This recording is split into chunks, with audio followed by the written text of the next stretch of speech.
ಕುಡಿಯುವ ನೀರಿನ ಸರಬರಾಜಿನ ಅಮೃತ-2 ಯೋಜನೆ ಕಾಮಗಾರಿ ಕುಂಟುತ್ತಾ ಸಾಗ್ತಾ ಇರುವ ಹಿನ್ನೆಲೆ ವಾರ್ಡ್ ರಸ್ತೆಗಳು ಅಧ್ವಾನಗೊಂಡಿವೆ ಎಂದು ಸೋಮವಾರಪೇಟೆ ಪಟ್ಟಣ ಪಂಚಾಯಿತಿ ಸದಸ್ಯರು ಆಕ್ರೋಶ ವ್ಯಕ್ತಪಡಿಸಿದರು. ಪಟ್ಟಣ ಪಂಚಾಯಿತಿ ಅಧ್ಯಕ್ಷೆ ಜಯಂತಿ ಶಿವಕುಮಾರ್ ಅವರ ಅಧ್ಯಕ್ಷತೆಯಲ್ಲಿ ಮಂಗಳವಾರ ನಡೆದ ಸಭೆಯಲ್ಲಿ ಯೋಜನೆಯ ಇಂಜಿನಿಯರ್ ಅವರಿಂದ ತೀವ್ರ ತರಾಟೆಗೆ ತೆಗೆದುಕೊಳ್ಳಲಾಯಿತು. ಕಳೆದ 3 ತಿಂಗಳ ಹಿಂದೆಯೇ ಕೂಡಲೇ ಕಾಮಗಾರಿ ಮುಗಿಸುವಂತೆ ತಿಳಿಸಲಾಗಿತ್ತು. ಆದರೆ ಮಳೆಗಾಲ ಪ್ರಾರಂಭ ಆದರೂ ಕೆಲಸ ಮುಗಿದಿಲ್ಲ. ಈಗ ಗುಂಡಿ ಮುಚ್ಚುವ ಪ್ರಯತ್ನ ಮಾಡಿದರೆ ರಸ್ತೆ ಕೆಸರು ಗುಂಡಿಗಳಾಗ್ತವೆ ಎಂದು ಜೀವನ್, ಶುಭಕರ್, ಮೃತ್ಯುಂಜಯ, ವಿನಯ್, ನಾಗರತ್ನ ಹೇಳಿದರು. ಪಂಚಾಯಿತಿಯಲ್ಲಿ ಗುತ್ತಿಗೆ ಆಧಾರದಲ್ಲಿ ಕರ್ತವ್ಯ ನಿರ್ವಹಿಸ್ತಾ ಇರುವ ಪೌರಕಾರ್ಮಿಕರು ಹಾಗೂ ನೀರು ಗಂಟಿಗಳನ್ನು ಹೊರತುಪಡಿಸಿ ಉಳಿದ ಗುತ್ತಿಗೆ ಆಧಾರದ ಸಿಬ್ಬಂದಿಗಳಿಗೆ 3 ವರ್ಷಕ್ಕೆ ಮಾತ್ರ ನೇಮಕಾತಿ ಮಾಡಿಕೊಳ್ಳಬೇಕು. ಪ್ರತಿ ವರ್ಷ ಬೇರೆ ಬೇರೆ ಹುದ್ದೆಗಳಿಗೆ ಬದಲಾವಣೆ ಮಾಡುವಂತೆ ಸಭೆಯಲ್ಲಿ ನಿರ್ಣಯ ಕೈಗೊಳ್ಳಲು ಸದಸ್ಯರಾದ ಶೀಲಾ ಡಿಸೋಜ, ಜೀವನ್, ಕಿರಣ್, ಮೃತ್ಯುಂಜಯ, ವಿನಯ್ ಒತ್ತಾಯಿಸಿದರು. ಈ ವಿಷಯದ ಸಾಧಕ ಬಾಧಕದ ಬಗ್ಗೆ ಆರೋಗ್ಯ ನಿರೀಕ್ಷಕ ಜಾಸ್ಮಿನ್ ಖಾನ್ ಸಭೆಗೆ ಮನವರಿಕೆ ಮಾಡಿಕೊಟ್ಟರು. ಸಭೆಯಲ್ಲಿ ನಿರ್ಣಯವನ್ನ ಕೈಗೊಳ್ಳಲಾಯಿತು.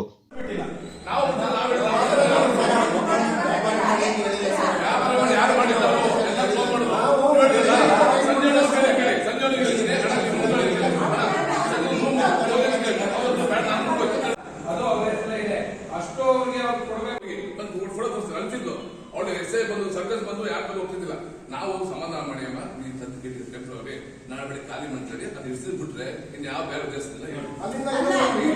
ನಿಮ್ ಕೈಲಿ ಆಯ್ತು ಅವ್ರೆಲ್ಲ ಫೋನ್ ಮಾಡಿ ತೆಗ್ಸಿದ್ರಿ ಅವ್ನು ಬಂದ ಇಲ್ಲ ಅಂಗಡಿ ಮಾಡಿದ. ಒಂದ್ ತಿಳ್ಕೊಳ್ಳಿ, ಒಬ್ಬ ಬದುಕಬೇಕು ಅಂತ ಹೆಂಗಿದ್ರು ಬದುಕ್ತಾನೆ, ಆಯ್ತಾ? ಈಗ ಟೌನ್ ಪಂಚಾಯತ್ಗೆ ಮಳಿಗೆ ಎಲ್ಲ ಟೆಂಡರ್ ಆಗಿದೆ, ಎಲ್ಲ ಖಾಲಿ ಮಾಡ್ತಿದ್ದೀರಾ? ಪದ್ಮನಾಭ ಮಾತು ನೀವು ತಗೊಂಡಿರ, ಅವ್ರ ಮಿಸಸ್ ಟೆಂಡರ್ ಕರ್ತಾರೆ ತಗೊಂಡಿರಾ? ಯಾರು ತಗೊಂಡ್ಬೇಕಿತ್ತು? ನೀವ್ ಯಾಕೆ ತಗೊಂಡ್ರಿ ಅಂತ ಪದ್ಮನಾಭ ಹೆಸರಿಟ್ಕೊಂಡು ವೆಲ್ಕಮ್ ಸರ್ ಯಾಕೆ ಟಾರ್ಚರ್ ಬಿಟ್ರಿ? ನೀವೇ ಮಾಡಿ ಖಾಲಿ ಮಾಡಿ ಅಂತ ಹೇಳಿದ್ದೀರಾ. ಖಾಲಿ ಮಾಡ್ಬೇಕು. ಅವರು ಪ್ರೈವೇಟ್ ಇದ್ರಲ್ಲಿ ಇರೋದು. ಈಗ ತರಕಾರಿ ಮದನ್ ಯಾವ ರೀತಿ ಕೊಡಬಾರ್ದು ಆ ರೀತಿ ಎಲ್ಲ ಟಾರ್ಚರ್ ಕೊಟ್ಟಿದ್ದೀರಾ. ಇಲ್ಲ ಅಂತ ನೀವು ಯಾರು ಒಪ್ಕೊಂಡ್ಬಿಡಿ. ಕೆಲವೊಬ್ರು ಇಲ್ಲಿಂದ ಬೆಳಗ್ಗೆ ಬಂದು ಅದನ್ನ ಕೀ ತಗೊಂಡು ಅದನ್ನ ಮುಗಿಸಿದ್ವಿ, ಆಯ್ತಾ? ಒಂದು ಇನ್ನೊಂದು ಆ ವಿಚಾರವಾಗಿ ನಿಮ್ಗೆ ಯಾರು ಅಧಿಕಾರ ಕೊಡ್ತಂತೆ ಅಲ್ಲಿಗೆ ಹೋಗಿದ್ದು ಲೋಕಲ್ ಚಾರ್ಜರ್ ಗೊತ್ತಿಲ್ಲ. ತಾಂತ್ರಿಕ ಶಾಖೆಗೆ ನಿಬಂಧಿಸಿದ ಶ್ರೀಮತಿ ಶ್ವೇತಾ ಅವರನ್ನು ದಿನಾಂಕ 23/7/2022 ವಿಚಾರ ಬರ್ಕೊಂಡಿದ್ದೀನಿ. ಇದರಲ್ಲಿ ಕಾಯಂ ಪೌರಕಾರ್ಮಿಕರಿಗೆ ನಿವೇಶನ ನೀಡಲು ಅವಕಾಶವಿಲ್ಲವೆಂದು ಮುಖ್ಯಾಧಿಕಾರಿಯವರು ಸಭೆಗೆ ತಿಳಿಸಿದರು.